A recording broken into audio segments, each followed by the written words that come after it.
Hello and welcome to History Slices podcast. This is Rachel. And this is Jacob. And this is our 9th episode. Wow, that's crazy. It's amazing. It's very cool, isn't it? I'm kind of proud of us that we've made it this far with our humble little podcast. But we were just talking off mic. I almost said off camera. Thank goodness there's no camera in this room. We were just talking off mic about, the value of this podcast to the two of us and how we have just surpassed a certain milestone of downloads. And while it's fun to see, people liking and downloading the podcast, it's very rewarding just to be sitting here across the desk here from you, Jacob, and be able to spend this time together. It's my honor to talk with you and have some fun with this thing. This has been great. But I interrupted your introduction. No, that's great. I kind of started rambling on the introduction because I was doing a little bit of reflecting here in episode 9. That's all good. But what I remember is that this episode is going to be about the Voynich manuscript. Yes, and we kind of decided we figured out, I think, that's kind of the closer pronunciation than whatever I was saying last time. Okay, we're going to go with Voynich. Let's hear about it. Yeah, let's dive right in. This is exciting because it's a pretty interesting little mystery we've got on our hands. First of all, what have you heard of the Voynich manuscript? I really haven't heard anything about the Voynich manuscript. I don't know what it is. That's fine. It's kind of more obscure as far as unsolved mysteries go. Basically, it's a codex, which is like a old version of a book, basically, like before the printing press and stuff like that. They hand copied down. Were all handwritten books called codex? I think so. It seems like a lot of early books were not stories as we would understand it, but a lot of them were like recording information, or they were like religious texts, which at the time to them was non-fictional. Codex sounds like such a technology-rich word, like it's going to lead us someplace. I don't know. Oh, see, this is interesting because to me it sounds so antiquated and medieval. Codex. Yeah. I don't know. Maybe it sounds like a product name of something that's trying to be, futuristic. Anyway, so codex. Yes, it's handwritten, obviously. It's also got a bunch of illustrations. What makes it so mysterious and fascinating, one are the illustrations, which we will get to, but the language is written in has never been able to be deciphered. It's an unknown language. It's never... Nobody can identify No one can identify it. It's very unusual looking. There's some like Latin and stuff in there that can be read, but it's like not enough. It's like a little like blurb next to a drawing or whatever. It's not enough to really identify what the purpose of the book is. Interesting. Okay, so tell me what we know about it. Mm-hmm. So start with some of the knowns. Yeah, well, I'm going to get into that. Okay. I'm going to talk about the manuscript itself, and then I'm going to talk about the known history of it, because we don't really know where it came from or who wrote it or anything like that. And and then I can get into some theories and we could just have like a fun discussion about it. Cool. Okay, so basically they carbon dated the book. So many people looked at this, by the way, like a bunch of like code breakers, a bunch of like scholars, a bunch of people who study medieval or Renaissance, because they think it's from the Renaissance time. Interesting. Some of the code breakers actually served during the First and Second World Wars. So they're not just like some armchair guys, these are professionals. Yeah. And no one's been able to figure it out. Anyways, they carbon dated it back to the early 15th century. So around like the 1500s, kind of the first half of that. The 15th century would have been the 1400s, right? Yeah, that's right. Yeah. Okay.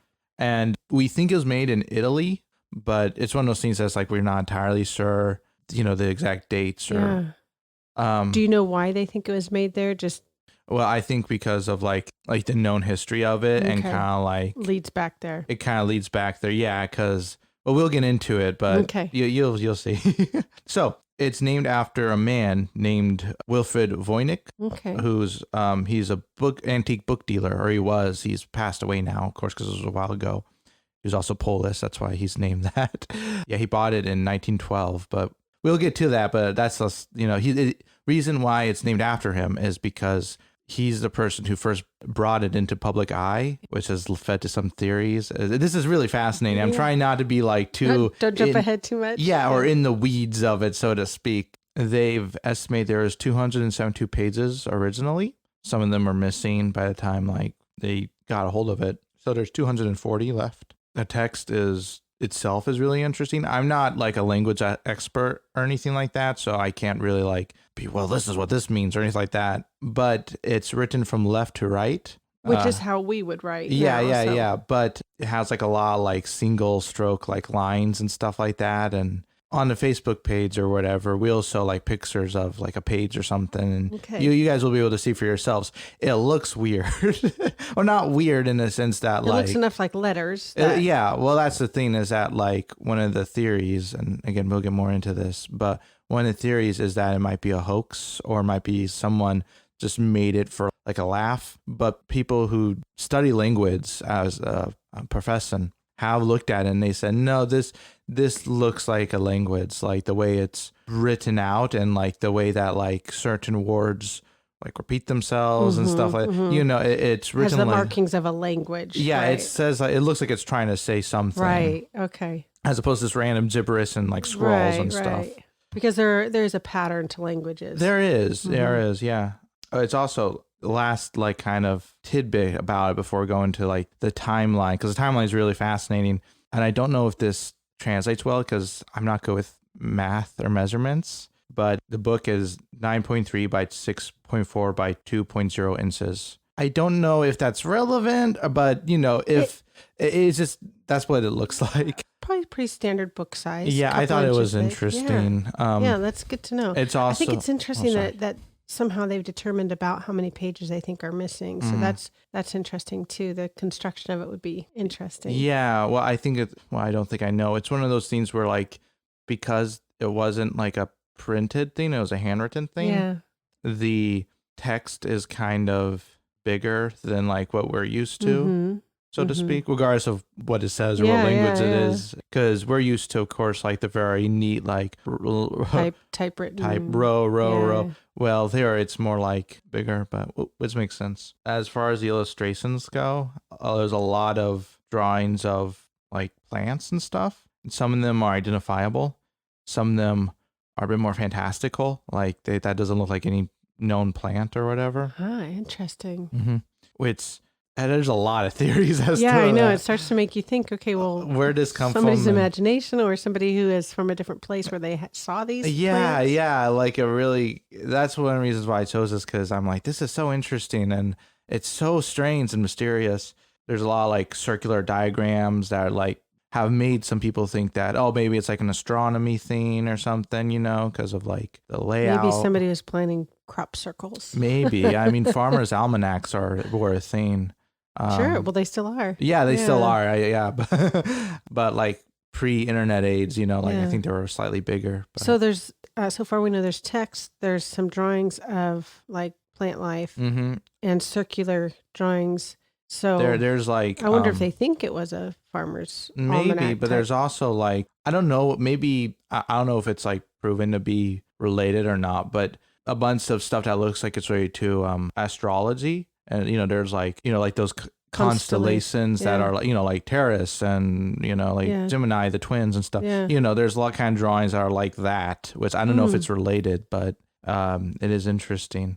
And just a whole bunch of strange stuff. And like the plants, even like the ones that aren't identifiable, have like that science textbook thing where they have like little bits pointing to them like with labels. Like labels and stuff. So interesting. Like they're more of a diagram than an illustration. So it's like, here's this plant and this is this part of it. And okay, so I want to dive into timeline because I've just been itching, but sorry, I don't mean to like. You're good. Okay, this is really exciting. So again, a lot of these names are like Polish or Italian or whatever. So sorry. So if disclaimer at the front. Just doing the best as you always.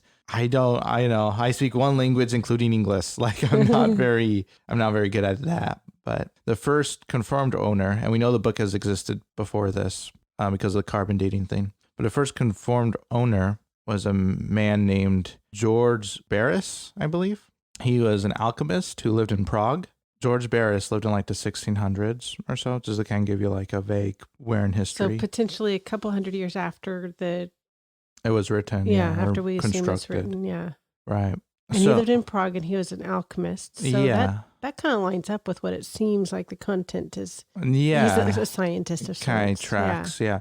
So we know a lot of this early timeline of it because of letters, because a lot of the early known owners of the book knew each other. So it's a little confusing, but I'll make an attempt to simplify it. He owned a library which had like a bunch of different books, and this alchemist you're still talking about. Yeah, I'm talking about Barris. Okay. And like I don't know if it was like a public library or a private collection or what. I couldn't find too much clarification on that, unfortunately. But I guess he didn't know like where a lot of the books or all the books came from because he found it in the library, and he was really puzzled by it. Maybe he inherited it. It's possible. Who knows? It was like in a collection or something. Okay. Who knows where it came from? But he was very confused by it because of all the reasons I just word vomited at you. And it was sitting in his library for years, by the way. And this is the earliest confirmation of the book's existence. It was a letter that he wrote, and he sent to his friend named. His last name's Kircher. His first name's really long. That's okay.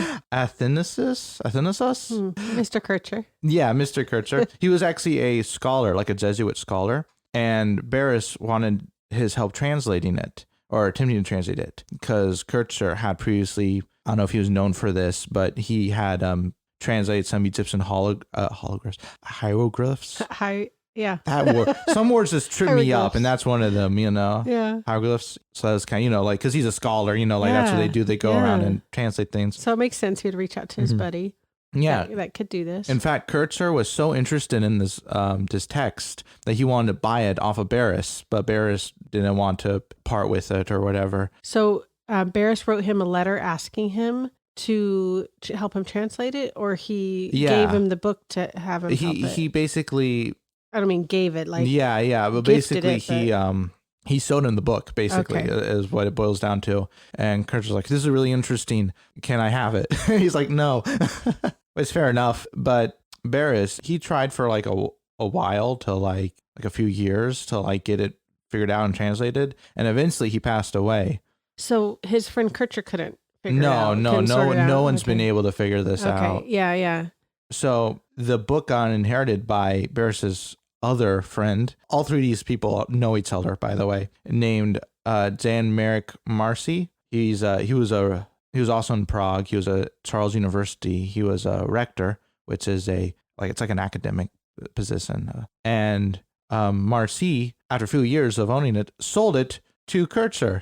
so it kind of went in like a little circle there. So Kircher finally got his hands on it. And I actually have his letter, Marcy's letter to Kircher, where he's like, hey, I'm giving you this. I want to read it off. It's a little tricky to understand because it's was written in the 1600s, but it's kind of like Shakespeare. If you listen to it, you can get it. Don't worry about that. I'll explain what it means afterwards. I just thought this letter was interesting. That is, I'm eager to hear it, but I'm curious what language it was originally written in. It's probably like Polish or something. Okay, so it's just been translated. Yeah, this is the English version, so maybe it's not necessarily exactly accurate because translating is always a little finicky with that. But okay, cool. That was just a little curiosity. No, go totally for fine. it. Let's hear it. So, Reverend and Distinguished Sir, Father in Christ, because remember Kircher was a Jesuit. This book, bequeathed to me by an intimate friend, I destined for you, my very dear Anathasius, as soon as it came into my possession, for I was convinced that it could be read by no one except yourself. So basically saying that I don't know what this is, but you're smart, so you might. If anybody can read it, you can. Yeah. The former owner of this book asked your opinion by letter, I told you about, copying and sending you a portion of the book from which he believed you'll be able to read the remainder, but he at the time refused to send the book itself. Yeah. Apparently Barris was really cleany to it. I can see why you wouldn't want to let it out of your possession. If it's the only copy. Yeah, no, totally. To its deciphering he devoted unflagging toil, as it's apparent from attempts of which I send you herewith, and he relinquished. Thank you. Dyslexia. Relinquished hope only with his life, which honestly, it's a very strange way of saying. That's interesting. Like he hoped until he died. Yeah, it's a very interesting way of saying my friend died a failure.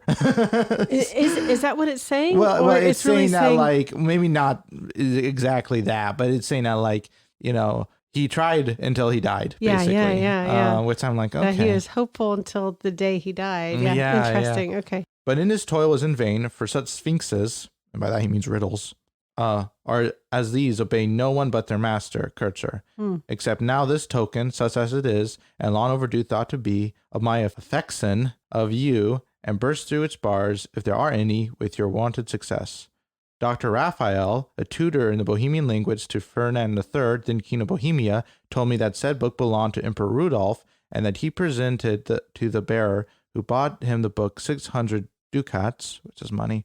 He believed the author was Roger Bacon, the Englishman. On this point, I suspend judgment. It is your place to define for us what view we should take therein, to whose favor and kindness I unreservedly commit myself and remain. So what he's saying there, that's a lot. What he's saying there is basically that one of his colleagues looked at it and claimed the book was written by Roger Bacon, who was a famous philosopher. But Marcy is saying, I'm withholding judgment. I don't know. Yeah. You would so maybe know. So yeah. You look at it, but you know, it's just like passing on, like this one guy said this one thing. So about this book, and we're hoping you can help us figure it out. So this is the 1600s. You said, right? This is still like around the same time. And Roger Bacon, are you going to share more about that philosopher? Like what nationality was do you know? Yeah, because somebody has claimed that his colleague Ferdinand, whoever, Bohemian, there's a lot of words in there. Yeah. Roger Bacon was dead at the time. He lived in like the 1200s. Okay, that's what I was going to ask. Yeah, and he was English. Okay. Yeah, which they say in the letter. But it's a lot. It's easy to miss because there's a lot there. That's interesting. So that somebody thought it was written by him for whatever reason, and that predates the carbon dating that they did on the book, which makes me wonder about carbon dating because I don't know. I don't think they carbon dated it then. I'm sure. I'm sure they were just going off knowledge of what they had. Yeah, no, totally. But that's just interesting to me that there's sort of a conflict between what they thought then in the 1600s versus what the carbon dating said. Yeah, totally. So Marcy signs off the letter just to finish it. And he says, "At the command of your reverence, Johannes Marcus Marcy of Kronlund," I think that's the pronunciation, Prague, 19th August, 1665, or like 1666. We're not entirely sure what year this letter went out. One of those two. But it was around that time. And that was Marcy's letter to Kircher as he gave him the book. Interesting. Yeah, right? Yeah. And I don't know anything. I don't know a lot about Marcy because, of course, he lived in a different time period than me. And I was really reading up on him in relations to this manuscript, but he sounds like a polite person. I was going to comment on the language of the letter. I love it so much because you're not left kind of guessing really about like his tone. And no, he's that's one of the reasons I included it. Yeah, it's very clearly stated. I mean, sure, I'd have to go back and read it again to make sure I caught it all, but I just love hearing what people wrote a long time ago, because I think they took a little bit more time to express themselves clearly. Oh yeah, definitely. Especially with how easy it is now with emails and stuff. Not to say that they aren't amazingly convenient and awesome. Yeah, but texting and emojis, like we expect an emoji to say so much. Yeah, I think that's kind of how language evolves naturally. Not to get off topic, but I think slang of today becomes proper language of tomorrow. I'm sure it does. And this is really going to sidestep, but just a question that I wonder about, because they were able to express themselves so well back then, I wonder if they were actually more kind of in tune or could identify more of the feelings that they were having. And just because they were able to kind of, I don't know, talk about things better, but that's totally a different topic. No, it is. But that's an interesting thought. I don't know. It would not surprise me, but like Marcy, I don't know enough to really comment. I'll leave that up for the people who are smarter than me to figure that one out. Nice segue back to where we need to be. Yeah, thank you. Anyways, so unfortunately, and you know this because I told you this already, but unfortunately, Kircher could not figure it out. And when he passed away, it stayed in the library. He worked at was it the university? Yeah, at the university. Yeah. And it stayed like that for 200 years. And probably nobody. Probably not many people came across it and opened it up to see. Yeah. Yeah. So 200 years it stayed on the shelf. Yeah, because again, keep in mind, the Voynich, the guy the manuscript is named after, has not entered the story yet. Yeah. Most people don't know this thing exists. So in 1870, right, we're jumping ahead a bit, but this is where it comes back in. Italy annexed the Papal States, which is like a whole thing. Don't worry about it. It's not like the most relevant. The thing you know is that basically Italy started to confiscate a lot of the church's stuff, or at least like hold it. So a lot of books and things started to get quickly and, under the radar, like moved to a bunch of private collections and libraries and stuff like that to avoid this. That's very interesting. Yeah, which is a whole thing in of itself. Yeah, it is. And I didn't want to get too into it because it's like, because that'll go a whole different direction. Yeah, but needs to say the manuscript was included in this catalog that got like moved around a bit. It was put in. This is an Italian name, so bear with me. The Villa Mondragoni. Anyways, it's a country palace house. It was bought by the Society of Jesus in 1866. The Society of Jesus. Yeah, in 1866. It was like the headquarters of like a Jesuit college or something like that. Yeah, there's a lot of like groups and there's a lot of like factions. So it ended up in this. It ended up in like a Jesuit headquarter thing. Okay. In Italy, probably. In Italy, yeah. This is in Italy. Okay. And in 1912, the Society of Jesus, they were running low on funds. So what they did was they sold some of their holdings back to the Vatican. It was kind of on the down low, kind of like, hey, But the Vatican didn't get all of it because I guess they were selling to some other parties. And this is when Wilfrid Voynich comes in to the story. He got around 30 manuscripts or books or codexes or whatever, including this, the Voynich manuscript, which he was super into. Like when he discovered it or found it, he was like really hardcore, like, I gotta figure this thing out. That's interesting. You could see why somebody who's a collector of antique books would consider that a real find. Oh yeah. And we'll get into some of the theories as to like why he was so interested, maybe, but we'll get into that. It's hard not to jump ahead because there's like a lot of potential segues there. So for the next 7 years, he was trying to decipher it. He got tried to get a bunch of scholars interested. He brought it up in like a lot of like conversations and circumstances. And the reason why it's named after him, because it originally didn't have a name, it was just like, this was a weird book, is because he's kind of the one responsible for bringing it more into the public eye, or at least the public being people who would be interested in this or know about this thing, Yeah. So he passed away in 1930, unfortunately, but he was older. And his possessions went to his widow, who's named Ethel. She's an author in of herself. She wrote like a book and stuff. And she kept in her death in 1960. Wow. I don't know if she did anything with it. I don't think she did. I think she's just like, okay, whatever. This is just one of the things. And Yeah. So after that. Because he probably had a pretty big collection that she. Yeah. I mean, this guy got 30 books from like the Jesuits. From this one thing. Yeah. So who knows?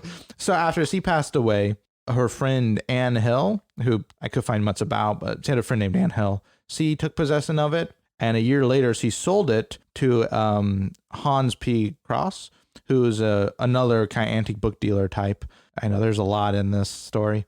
Cross couldn't find like a buyer, anyone to like take it off his hands. So he donated it to Yale, at the university, and it's there to this day. I was just thinking, so I think you said Anne Hill bought it from his widow. So well, I don't know if she bought it. She might have just inherited it. Somehow came into possession in the 60s. Yeah, after the widow passed. Was she Polish also, do you know? Or was she, like, do you know, like Hans Cross and Anne Hill, do you happen to know their nationalities? Just kind of curious about where the book traveled. Yeah, no, I couldn't. Okay. I couldn't find too much information on Anne Hill. Okay, it might curious. Be out there and I missed it, but I couldn't find it. And I'm just going to make a comment real quick before you go forward. Sure. After Yale, because we now call it the Voynich manuscript. Yeah. And that was already, the book is either 400 or 600 years old at that point. Yeah. And it's curious because I'm thinking, they called it that weird book, whatever. But I mean, did the book have a title? Because typically books,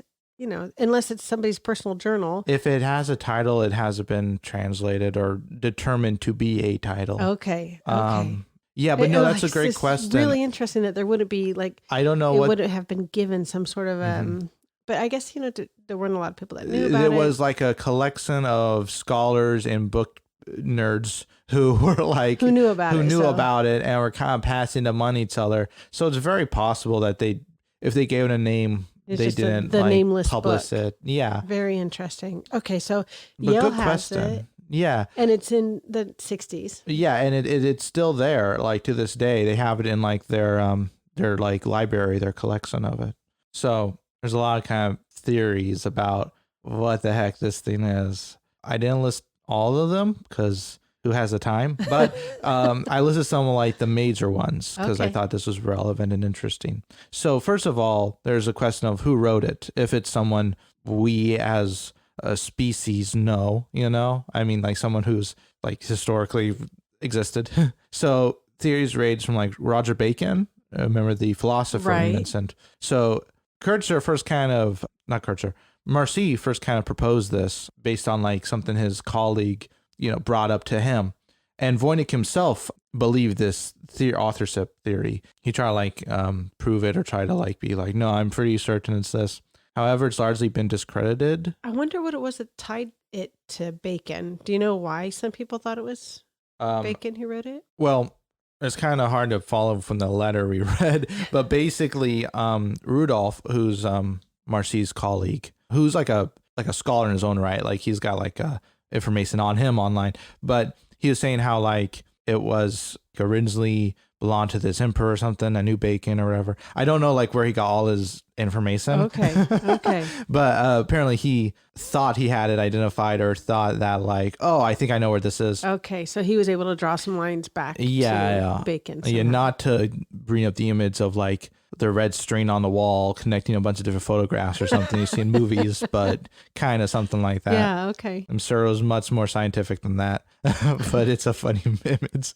But that's been discredited. Yeah, because of the carbon dating thing, like you said, it doesn't date that far back. So that statement means that carbon dating is pretty accurate. At the very least, they believe it's accurate enough to like not to consider this theory discredited. Okay. I think there might also be like some other kind of like this doesn't really match up, but I mean it's hard. Like all the information is kind of tricky to find about this thing. So it's been discredited that is Bacon. We're fairly sure that. We're fairly sure. Another theory was Wilfrid Voynich himself. Dun dun dun. As kind of like a hoax thing, because keep in mind first I'm going to say why this might be, and then I'm going to say why it probably isn't. Okay. So he was the first person to like really kind of bring this up and be like, look at this thing. He was like a book dealer, so he knew what an antique book would look like. And a lost Roger Bacon book, which keep in mind he claimed it was written by Roger Bacon as well. That would be worth a lot of change, like a lot of money amongst people who are into that stuff. Yeah. However, first of all, the carbon dating again doesn't really work, and the amount of like effort and detail that goes into it suggests that it isn't a hoax. Because again, it's clearly a language, or it's saying something. Like it isn't just random scribbles and whatever. Boy, you'd have to be really dedicated to your fabrication. Yeah, the type of paper. I didn't mention this it. earlier, but the type of paper it's on is also not commonly used anymore. Like there's a lot of things when you say anymore, you mean at the time that he purchased it? Yeah, at that time. So, but it's like there's a lot of things. Some of them are kind of subtle, even that point to this was probably made in the Renaissance, not in the 1900s. So another one, and this is someone we haven't talked about yet, Giovanni Fontana, which sounds like a Grand Theft Auto character, but it isn't. An Italian sounding person. He is. He's Italian. He was an engineer. He was kind of an odd guy in the sense that he was known for writing in ciphers or making ciphers. And when did he live? Oh, this was like back in this would have been around the time that they think the book might have, which is why people think, oh, maybe. That's interesting. So he was known for creating I'm not ciphers. entirely sure why. Maybe it was to like protect his engineering secrets, or maybe it was just because he was into it. which is fine. And his illustrations, because of course it was the Renaissance, so everyone drew stuff. That's an over generalization. Yeah, but you know what I mean. You know, we know what his drawings look like. They look kind of similar to the stuff found in the Voynich manuscript. However, none of his known codes or ciphers, or whatever you want to call them, match up with the type found in the Voynich manuscript, which doesn't discredit it necessarily. Yeah, but it's because maybe it was a collaboration project. Maybe we don't Fontana know. Worked with somebody have else. no idea. Yeah, but it's definitely like an interesting theory as to maybe this guy, but there's no real way to prove it outside of kind of circumstantial evidence. You know, which is not admissible in a court of law. You know, it's like it's not. Well, it's interesting because if his drawings kind of matched, and he was an engineer. Oh, I don't know. I always picture engineers like drawing machines and gadgets, not plants and houses and buildings. Yeah, not plants and bowls and astrology. Symbols, stuff like that. Yeah, but at the same time, it's like. But I can see how somebody's artwork is almost like a signature. Like there's a style to it. Yeah. So I can see why that could match up. Yeah, no, totally. In regards to like what the book is itself, outside of just who made it, it was a one person, group of persons. Putting that aside, because we don't know one way or the other, but there's been a lot of theories put forth as to like what the purpose of this is and why it's in a different language that no one's been able to identify. Yeah. So one of the theories is that it's a conlane or constructed language, which I don't know if you know what that is. It's basically, it's a language someone... Like Klingon. Yeah. Someone, no, exactly. Someone made up a language. Yeah. And it like functions as a language, which if true, that makes this case really interesting to me, because this would be like the first known instance of someone doing that. The idea's been around before, but like it hasn't actually been like a thing until relatively recently. We're like, oh geez, what's his name? There's this one guy, I own his book. Why am I blanking on his name? Anyways, there's this guy who's like a linguist, and his job is to make up a bunch of fake languages for movies and shows like Game of Thrones. Yeah, that's what I was going to say, is that it's not uncommon today to have languages that are constructed, but back then, I mean, language was just useful. Yeah. Like, they didn't have time to, create languages for fun, for entertainment. It would be surprising that it was a constructed language back then, because why? I think the one who kind of introduced this idea to like more of the public eye, or at least the nerdy public eye, was Tolkien, because he was a language buff first and foremost, like before he even Tolkien was aware of this manuscript. Well, I don't know if he was. I'm talking about constructed languages. I see. I mean, he might have been. I thought he was going to comment on the book. No, I'm sorry. I sort of That's fine. Worded that better. But basically, Tolkien, he made like a Quenya, which is like an Elvish language. And not only did he make that, he made different dialects and like a history that went with the language to explain like, here's how it evolved. He was crazy. He was crazy creative. He was doing that as a hobby. Yeah. He had an incredible mind. Yeah, he did. It was awesome. But like people who like are fans of like Lord of the Rings and stuff like that, they're like, oh, you just make a language. That's interesting. And some people who are into that stuff and have the brain for it, because I don't, they're like, oh yeah, I want to try that. So that's fun. Yeah. It might not be, but that's like a fun theory that maybe it's just someone, making a language. Yeah. That's what, you can't take it off the table, I guess. It also is possible it's a work of outsider art, which, if you remember, like Henry Darger. Yeah. we talked about that before. Again, we don't know if that's true or not, but one of the theories proposed is that like, well, maybe this is just a work of art, or like it's a someone somewhere was just being expressive or creative or whatever, and they made it, and it just survived all these years by like just luck or whatever. Or because it's an oddity. Oh yeah, well yeah, but I mean like in the couple centuries before we knew what happened to it. That's really fascinating. That would be funny. Like, what if we came across some of Tolkien's notes, where he was creating his language and dialects and all that, and we'd be like, what in the world could this be? And it's just a guy who's got a hobby of creating languages. Yeah, if we didn't know who Tolkien was. That would be so funny. So it could be a possibility that's the deal. Yeah.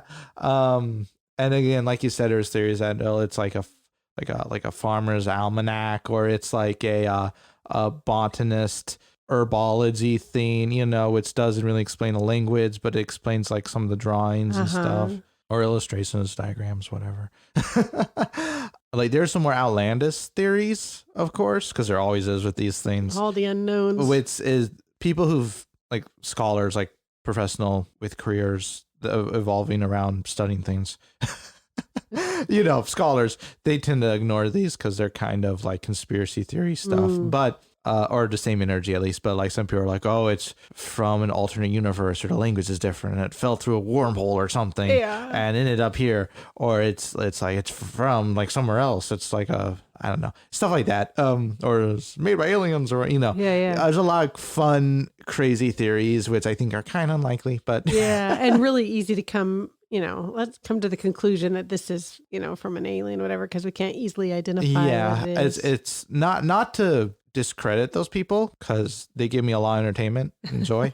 And I think they're doing God's work, honestly, in terms of that department. But in what way? What do you mean? It's entertaining you. Yeah, it's really fun to listen to that. But no, it's I think it's kind of lazy to say this thing, we don't really understand it, ergo supernatural. That's what I was going to say. And kind of lazy is because, you know, at that point, it sort of shuts down the possibility of trying to prove any. Yeah, like, exactly. So, it's like, well, we're done working on this, you know, it's wipe the your same hands, thing with like, how did these primitive men build these grand pyramids? They couldn't have moved all these rocks and must have been done by space aliens. I'm like, no, they had engineering. They had a bunch of slaves just to throw human life and suffering at it, to quote Louis C.K. But it takes a lot of work to figure all that stuff out. No, it does. It does. But it's like people in the past are as smart as people. No, I mean, it takes work to figure out how they did it. Oh, yeah. As opposed to just saying, aliens must have just come down. Yeah. No, you need to actually like think about it for like more than a minute. But the, but it's like that, where it's like, it's to me, it's like doing a disservice to like people in the past, where it's like, no, they knew what they were doing.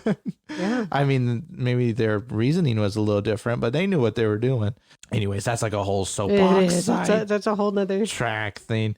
Over the years, naturally, because it's like a known thing now, the internet's a thing now, so more people have learned about this manuscript. And a lot of people, like there was like lists of people I found have claimed to have, I've cracked it, I've solved it, I've debunked it, and it usually turns out to be nothing substantial. Interesting. Yeah, well, because sometimes it's like just an attention thing. Is the whole thing, like the whole manuscript, available online? Oh yeah, there's like access? A PDF of it, I think. Of the whole thing, so people don't have to go to Yale to see the whole thing if they want to try to figure out what it is.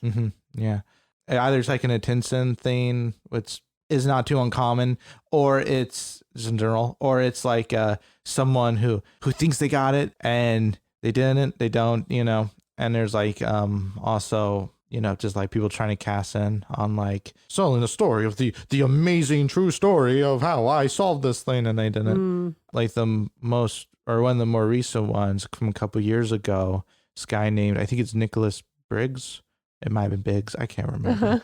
But anyways, he I don't have it written down, but he got a lot of traction on like some news sites and stuff because he claimed to have figured it out. And it was kind of going off the whole like it's like a farmer's thing or whatever, you know, it's like a botanist plant, it's a plant thing, basically. But a lot of medieval scholars and a lot of people who've studied the manuscript, you know, like professionally, are like, that doesn't check out, that doesn't track, because what it was is like the translations he was using didn't really line up with the actual like how it was written out and stuff, and like a lot of it was like kind of suspect, and it was like a lot of details about why that didn't really work, and I kind of went a lot over my head. But you know, it was one of those things where just like, no, that doesn't, I think I would have heard about it if it was solved. It really seems like it would take a very strong team of experts to try to sort out, you know, from historical perspective and you know, the biological part with all the plants and you know, it would. Well, that's one of the things that's a big team. Yeah, that's one of the things that makes this mystery so intriguing, because it's something that we've had for a while now. We as like a species, we've known this thing exists for a while now, and we've looked at it for a while, and we haven't really been able to figure it out. I mean, it's probably something that's a bit more mundane than what a lot of people think. It's probably something boring, like, like it could be like a journal or something for all we know, or just like some guy making art. But the fact that it's in its own language, something that hasn't been seen or identified anywhere else, or anyone else, so to speak, because it's like, this is the only known instance of it. It really makes you wonder. It really, it fuels the imagination. Mm-hmm. That's a really good way to put it. I'm sure that's why it's so popular. It's all the speculation around it, even if it is a mundane. Yeah, I've said this before, possibly on the soap, possibly off it, and I still stand by this, even if I'm not good at it. I'm trying really hard not to turn this into an Unsolved Mysteries podcast, because this stuff is so interesting to me. But it's also like not really our mission statement. So you know what I mean? Well, yeah, I think you kind of gave us that warning at the end of the last one. It's like, okay, this is not going to be an Unsolved Mysteries podcast, but the next episode is about, the Voynich manuscript. Voynich. I did it. I combined the two. Oh, so Voynich, that would be hilarious. It's a bear. Voynich. Then I was wondering, what if the person who wrote it, whoever the author was, just had really bad handwriting, and it just looks like it looks like its own language, but it's just. I don't know. I haven't seen that theory. I'll be honest. That's a new one for me. Yeah.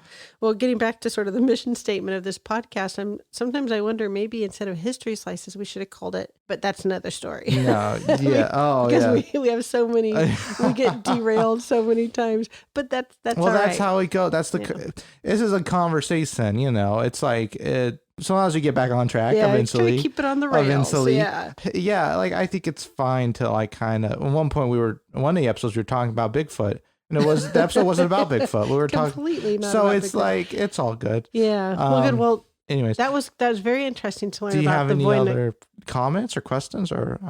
I don't. As far as Unsolved Mysteries go, I'm the kind of person who likes things to be nice and tidy and wrapped up. And most people do. Most people don't like sitting with that sort of uncomfortable feeling of not knowing something. So, but it was really fascinating to learn about that, and that it's still in existence. It's just sitting there kind of unsolved. Yeah. Like a hobby waiting for somebody to take on.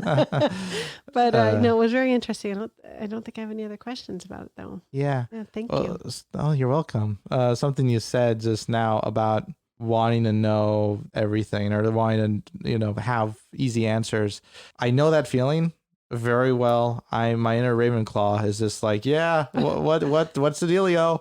But I think that's kind of life. Not to be all, philosophic or flowery or whatever, but I think life is not knowing all the answers. And it's true. Sometimes you don't get to know everything. Well, you don't get to know everything in general, but you know what I mean, like about this or that. And I think I don't know. I think there's something rather beautiful about that concept, but maybe I'm just weird. No, I can totally see that. And not that I would want easy answers to everything, because that would be so boring. Oh, yeah. If there was easy answers to everything. But I don't like to be uncomfortable for very long. Mm-hmm. So I like to be able to eventually be able to solve things. So things like this, it's very interesting how, and there's more things we won't know than things that we do know. So I have bad news for you. I better get used to it. Our next episode is going to be another mystery. Oh, it is. Yeah, but the one after that won't be, I promise. Okay, well, tell me now that you've now that I prephrased that, teased so that. What's the next episode going to be about?